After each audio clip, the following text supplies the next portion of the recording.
Hi, everyone, and welcome to this series of videos on multiplication math facts, how we can set a foundation of flexible thinking with basic facts that will also extend to larger numbers, decimals, and fractions. It affects the entire math journey. My name is Annalise Record. I'm an independent math consultant. I live here in Concord, New Hampshire, and together, Dr. Nikki Newton, Dr. Allison Mello, and I are collaborating together to create a book called Fluency Doesn't Just Happen with Multiplication and Division. We already have our book out on addition and subtraction. This is a sequel to it. So I want to make these videos to be incorporated within the book, but also to be able to share with everyone so that we can make sure that every student is successful in their thinking with multiplication and their entire math journey.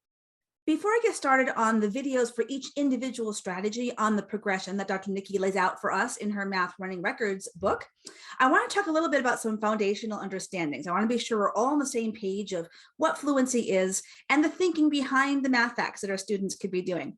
I'll refer to you first to my t-shirt, true or false. Is 18 times 25 the same as 9 times 50? Now, I'd ask you to pause the video and think about that, because I'm more interested not in whether you think it's true or false, but what was your thinking to determine whether it was true or false. I would encourage you to think about, is there any number relationships going on with these numbers? If you were me 10 years ago, I would have seen these numbers and I would have right away calculated the answers to see whether they were the same and then determined that true, these expressions are equal. But now I've developed my flexibility and my relational thinking, and it's been really, truly life-changing. So let's take a look at these numbers and see if there's a relationship going on. Well, you might notice that 9 is half of the 18 and the 25 doubles to 50. This is a super powerful strategy with multiplication that we're able to double one factor and half the other. Now, it isn't limited to doubling. We can triple and third. Is that relationship between the numbers. So I could tell you right now, these two expressions are equal, and I didn't have to calculate an answer. I'm taking the time to look at the numbers and see if there are any relationships. We want to encourage this, even starting with our basic facts with our students, to develop a foundation of understanding that is not limited to the basic facts, but it also makes it much more accessible to all of our students of these basic math facts. It's not a memorized procedure and memorized answers. They're waiting for the numbers to pop in their mind. We want to create thinkers and reasoners with these basic facts and then extend it to the larger numbers and even decimals and fractions down the road. I'd like us to begin talking first of all about a basic math fact, but using this math tool called a Reck and Rec. It's one of my favorite tools to use as I'm moving into multiplicative thinking with students. You'll notice there are 10 rows and each of them have 10 beads. Now they're color coded at the 5 and then also at the 50 because our brains can subitize. We can tell at a glance how many items are there when it's under 5 and they're scattered. But if we go beyond 5, our brains can't tell that. We would resort to counting. We want to help move our students from counting into additive reasoning and then into multiplicative reasoning in the grades 3 to 5. So if we think about this Reck and Rec here, I'm going to slide over 4 rows of 6 beads. So a basic fact of 4 times 6. And when I do that, we take a look at these beads. Think about how you might figure out how many beads that is and what would be your thinking. And perhaps, I know you probably know that 4 times 6 is 24, but what would your students or your child do to figure out how many are here? Might they count them, right? Might they count them one by one? Or might they skip count? Might they know there's 6 in each row? I could do 6, 12, 18, 24. Might they even combine skip counting and counting? So I might know this is 5. So 5, 10, 15, 20. And then what I have is 4 more than that. That's how I can know that it's 24. Now, all of that is in the counting and additive reasoning of our early grades, but starting in grade 3, we want to help move them into multiplicative reasoning. And what does this sound like? Well, are there any groups of these groups that you know for sure? What if I have these top 2 rows?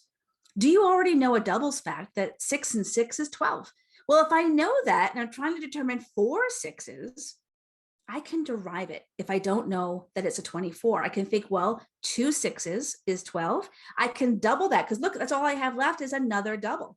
So 4 groups we can learn is a relationship with 2 groups.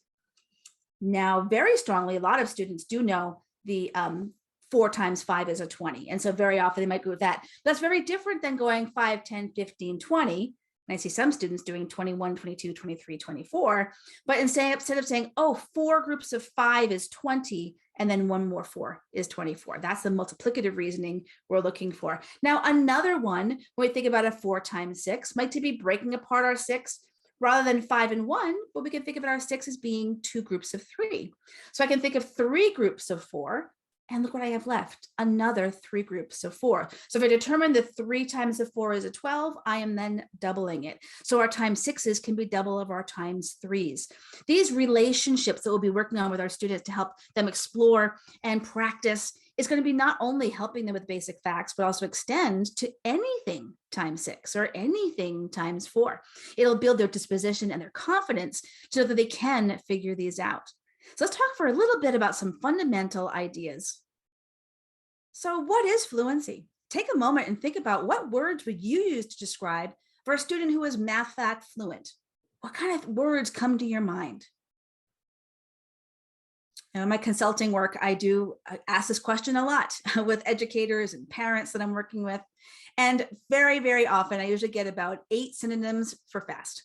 And then someone might think about accuracy, right? And so I think typically we all have thought of fluency as being fast and accurate, that they're fast at it, they do it without thinking, and of course that they have the accuracy too. I have had students tell me answers very quickly, but they're wrong. But I've also had students give me answers after a really long time, but their thinking and reasoning is unbelievable. So we want to make sure we're providing an equitable education for all of our kids and get to know them as a math profile, as a mathematician. So let's talk about, how does the research define fluency? Well, this is from the NCTM, National Council of Teachers of Mathematics. Students are able to choose flexibly among methods and strategies to solve contextual, so story problems, and just regular math problems, but they understand and are able to explain their approaches, and they're able to produce accurate answers efficiently. This is the heart of the work that we want to do, starting with our basic facts for all operations. I'll be sharing with you in these videos how we can be exploring our basic facts through number relationships. So the research has shown that our students who have explored starting with basic facts with strategies have outperformed the groups that did not get that experience, who only did rote memorization. Now, the students who also have used these strategies have also retained them longer than their peers who did not use strategies, who instead used rote memorization. Our brain is very efficient and wants to prune the information that it doesn't use all the time, which is why our students typically can get through whatever assessments our teachers are doing with math facts during a school year, but then over summer, the brain prunes those facts because it doesn't use them as often during summertime. And so the next year's teachers are kind of back to square one. They don't know their facts. So we want to make sure we're connecting this knowledge in a way that really is helping build those neural pathways of understanding. If I learn a relationship that multiplying by 4 is the same as double, double, I'm not going to forget that. I'm learning a relationship. The research has also shown that it has predicted future success in mathematics, because I've mentioned already, these strategies are not limited to the basic facts. They extend to multi-digit numbers, fractions, and decimals. And most importantly, it's building our student identity and their agency, which means their belief they can solve these problems, and the agency is their actions that show us they believe they can figure these things out. So it comes down to this moment when we ask our students a multiplication math fact, what happens if they don't know it? When they have memorized them, they're going to wait for their number to pop in their mind as the answer. But the most important thing is what happens in that moment if their brain does not tell them the number that is the answer. That's why we want to prompt them with, how do you know that's the answer? What did your brain just do? And can you prove it? Because there is actually a development of mathematical reasoning. We can tell where our students are on this journey. They first begin in the counting phase of reasoning. So those beads I showed you on the record, right? They might count each bead one by one. Then I'll move into the additive reasoning of skip counting. We don't want to stop there. We want to go into multiplicative reasoning. So I do have this chart for you. If you have seen any of my Padlets of web pages of information, you certainly could email me at any time. I'll be happy to share this with you. But this is showing that journey our students go through with their thinking, how the research has shown what their thinking is doing when they're asking about these different math facts. So beginning with counting all, they'll count the amount in each of the groups. They may then graduate to the skip counting, that additive reasoning of skip counting. But take a look in the upper left-hand corner. We want to build that that flexibility of thinking. Here's a fact of 6 times 8. Well, if you don't know that it's 48, if your thinking is only limited to rote memorization, I have students tell me, I don't know it. And they don't even attempt to figure it out. But the students who have the understanding and the conceptual understanding, they're like, well, I don't know it, but I can figure it out for you, right? And so having that flexibility of being able to think about the 6 as being broken apart into a 5 and a 1 and distribute that to the other factor. Or perhaps I like thinking about 6 as being double my 3s. Or even my times 8 can be double my 4s.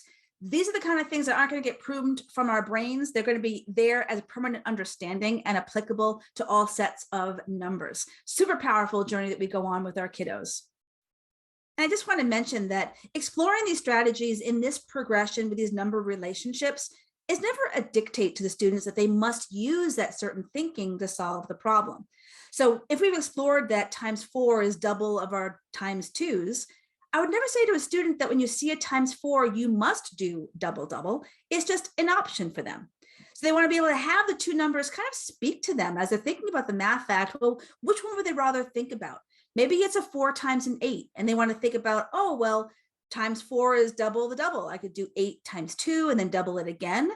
Or maybe they like the times 8 as being 5 groups and 3 groups. Right? It depends on what they're familiar with, what they have confidence in using. So it's never a dictate. We have to have the flexibility for them, but they have to know these different strategies exist in order to use them, given the numbers that they're given. So we do want students exploring these different number relationships, but again, make sure it's not a dictate. They don't have to use a certain one. We want to make sure they have flexibility to use a variety of them so they can just pick the one that speaks to them when they're given a certain expression. Remember that quote about fluency also mentioned contextual situations. So it's really important we introduce the idea of multiplication through story context, familiar to them in real life and how it applies to their life. So there are 3 basic story problems that involve multiplication and division when one of the factors becomes unknown. The first one is equal groups. It's what you and I probably think about when we think about multiplication. Let's say I have 3 bags of candies and each one has 3 candies. How many do I have in all? So very typical equal groups. Another story type is arrays. Now these are distinct objects arranged in rows and columns. They might be garden rows with plants in each row, but equal groups in each row.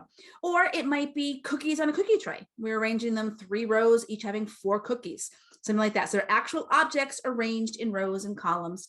And then finally, multiplicative comparison would be, I have an amount and you have an amount, but your larger amount than mine is in terms of mine. So if I have 3 candies and you have 3 times as much as me, then it's my 3 multiplied by 3. And that's how many you would have.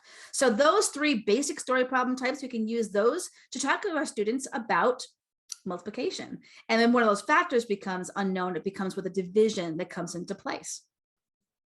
I'll be creating a video at the end of some games and activities you can do with your children and students that will give them that purposeful practice that they need to build their confidence so they can derive these facts. They can figure them out if their brain doesn't know it relatively quickly. We want to make sure that we're not emphasizing the speed. That is where the anxiety kicks in. I cannot tell you the number of adults that I meet who will share with me very negative math journeys. And when I ask them why, they point back to those time tests. They felt because they couldn't answer those questions quickly, then they weren't math people, didn't have math brains. It's completely untrue. We don't want to repeat the mistakes of our past. We want all of our children now to know that everyone has a math brain. We all can figure these out. And most important thing is our thinking and our reasoning. When we are doing that, we're creating true young mathematicians who are willing and have the confidence to try many more things you could ever imagine that they could do. So let's get going on some of the individual videos on these different strategies we can encourage and explore with our children.